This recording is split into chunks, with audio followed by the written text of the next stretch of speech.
Hey guys, Dominique Drew here, and I'm recording a short video today because I want to share with you an experience I had with a client recently in the last few months here. As you know, if you know anything about me, I help single men attract life partners through personal and relationship coaching. And I also, I do a podcast, and you may have seen me there. But this is someone who actually really came to work with me, was in my online course. And most men come to me because they are struggling to find someone, right? Or they're repeatedly attracting the wrong woman and they have no idea why. Or they're struggling with always being taken advantage of in relationships, or they just don't know how to find that one person who's actually really right, that person who's really life partner material. And they don't have any idea what the problem is, and so they come to me and we figure out what the problem is and how to fix it. I show them how to fix it. So, for confidentiality's sake, I'll call this guy Mike for today. So Mike came to me actually not because he was single and looking. He had actually already met the woman that he wanted. Okay, he was mad for this woman. I do a free intro call, which I'm going to invite you to sign up for after this video, where I'm able to get on the phone with you for about an hour and really look deeply into what it is that's been holding you back, what you've been experiencing, and see whether or not I can help. And on my intro call with Mike, he was just over the moon about her. He was like, this woman, she's it. This is the one. I'm not, I don't want anyone else. This is it. So why was he calling me, right? He'd already found the woman. Why was he not, lying with her on a beach somewhere or, climbing some mountaintop? And the reason is because he was worried that he was going to lose her. So Mike had experienced a pattern of rejection from women. I mean, a long pattern of rejection from women. He was in his mid to late 50s, and we sat down together and looked at when exactly this pattern had started. And it had started when he was 6. Okay, so for 50 years, this man had struggled with rejection from women. Okay, no idea why. So he works with me, and within 2 weeks, we just nailed it. I mean, we just went straight to the core of the issue. And what he was really worried about, of course, is that all these other women have rejected him. He was worried he was going to lose this woman that he was so into, and he was just petrified. He was like, "This is all I ever wanted. I'm gonna, it's gonna be the same story that's always been, and I'm gonna end up alone again." So we worked for a couple of weeks, and here's what we found. Again, from 50 years to 2 weeks was absolutely an extraordinary turnaround. It's actually not extraordinary in my particular program. We actually experience that kind of thing a lot. People, that's not uncommon whatsoever. In fact, most people who enter my program and work with me experience that kind of turnaround in that kind of time. So if this is something that you're struggling with, just know it does not need to take years to turn around. With the right training and guidance, this can be done, your issues can be dealt with in a matter of weeks. So 2 weeks in, we dive down and we really go back to childhood, right? Because that's where a lot of this stuff starts, right? It's where a lot of the source of these things are. So Mike's mother had mannerisms which, without really meaning to, she loved her children, but without really meaning to, she rejected him a lot. Okay, told him he wasn't good enough, and indicated in lots of ways that he wasn't good enough. And so what happens to a kid when that occurs? It's not just like, oh, my mother rejected me, so I attract women who reject me. Yes, that's the ultimate pattern often, but here's what's actually happening. When you're rejected by a parent, that's a profound amount of pain for a young child, and often they're not able to handle that pain. They're not able to really process it or to understand what it is that's happening, right? Because there's kind of something unnatural about it. Child knows that the parent is kind of supposed to love them, right? So when they experience repeated rejection from a parent, they assume that it's their fault and they need to fix it. They need to do something to fix it. But they don't know how, because they're children, right? And that's not really instinctual, because again, they just feel that they ought to be loved. So they can sort of feel the contradiction, the conflict between those two places. Like, I feel as though she's supposed to love me. It's triggering my survival response that I'm not, experiencing enough acceptance and warmth and love from her, but I don't really know what to do about it, right? So there's this whole sort of unconscious discord that occurs, right? So what happens when the child is not able to reconcile it is subconsciously they draw to themselves women who give them the same experience, okay? Who reject them in the same way. And the intention is, from the kid, the subconscious intention is to recreate and overcome what they thought they experienced as a child. So they're trying to find people who treat them the way mom treated them, so that they can fix, so that they can be better, and this time mom will love them, right? It's called the compulsion to recreate and overcome childhood hurts, okay? And it's incredibly powerful, and it's incredibly subconscious. So, without knowing what the problem is, there's no way to fix it. It's not just like, oh, I wonder if, it's interesting, all these women treat me the same way my mom treated me.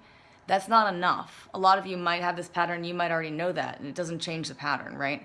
So the reason why it doesn't work, okay, is because the sort of childlike part of the subconscious that's trying to fix this over and over again is trying to fix something that was never a problem, right? The whole system, it's not terrible logic, it's just flawed logic. So it's based on it's based on something that isn't accurate, which is, I could fix the way my mother treated me, right? So he's repeatedly attracting these women to him in an attempt to create a different result through trying to fix something that wasn't the problem. And so by definition, it just fails. And 50 years later, if he hadn't come to me, it would have kept failing. Okay? There is nothing that turns this around other than looking directly at it and fixing the problem directly. That's both the good news and the bad news. Bad news is you got to really own up to your shit in a way that, is pretty powerful. The good news is there's a way to fucking fix this. That's a good thing, So, it's good news overall by a long shot, because otherwise he could have got another, the rest of his life with no problem, never having fixed this. So what he ended up discovering is, this all came back to, him trying to fix this problem with his mother. And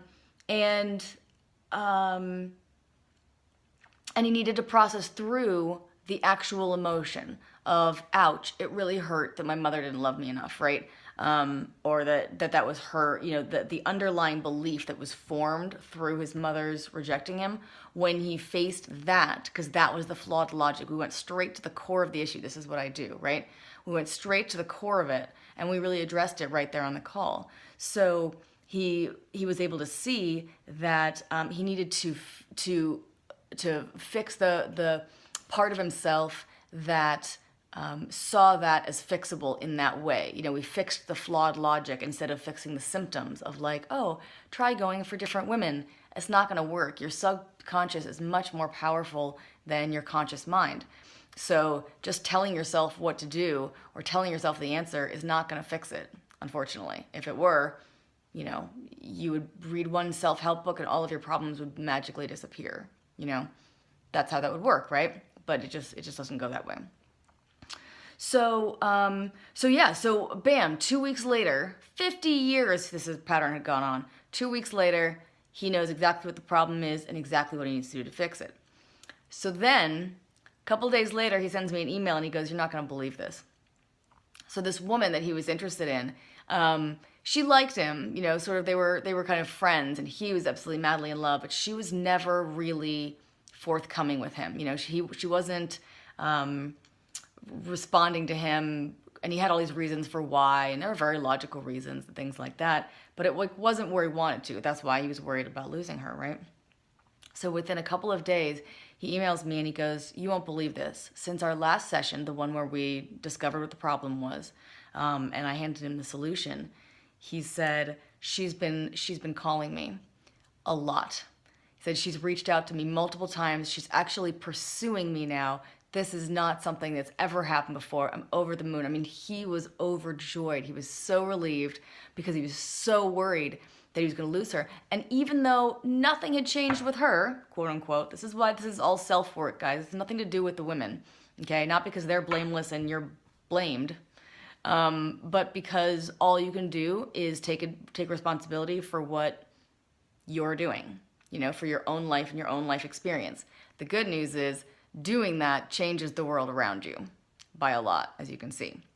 So he worked on his issue, changed nothing in his behavior towards her, and suddenly she was pursuing him. And he was just over the moon. So this work is incredibly powerful. It's permanent. The work that he's done with me, you know, he's realized it. You can't undo a realization. So, you know, the effects that people get when they work with me are completely permanent. They're powerful, they're lasting, and the amount of freedom and happiness that you understand that you get just from understanding what the problem is, you know, and knowing what to do to fix it. I mean, just that, before you even fix a problem, just that is such a big deal. It's just such a big deal. A lot of the guys who work with me, they report feeling a lot more than just better in their dating life, right? They feel more free. They can draw boundaries better. They respect themselves more. They really experience this whole turnaround of becoming more them. You know, my work is not about tips and tricks. It's not about you know, pickup artist stuff or just a self-help book that, you know, you read and you learn some interesting things, but your life doesn't really change. This is about, you know, solving the problem from the inside out. What is really going on here? You know, again, just like I did with Mike, we went straight to the core of it and addressed it right there on the call. And then the results were incredibly powerful in a very small amount of time. And that's how I do that. So if these results interest you, if you have found yourself in this kind of situation, where, you know, you've got someone in your life that you want to keep and you're worried about losing her, I really encourage you as soon as possible, because there's a time crunch on it, especially if you've got someone in your life that you like. I really recommend that you reach out and schedule a time to get on the phone with me, because this issue is fixable. You can have incredible results like Mike did and experience that turnaround and have her in your life. And that's really what you want. So if you're struggling with that, please feel free to reach out. If you're struggling with approach anxiety, you're just single and you have no idea why, you know, repeatedly attracting women who aren't right for you, low self-confidence, you know, these are the areas where I really specialize, and I just get incredible results, like Mike and many more. So there's a link below this video. It's dominydrew.com/schedule. Please feel free to get on there, schedule your hour-long consult, and let me see if I can help. So I look forward to seeing you on there. Thanks for listening, guys. Bye.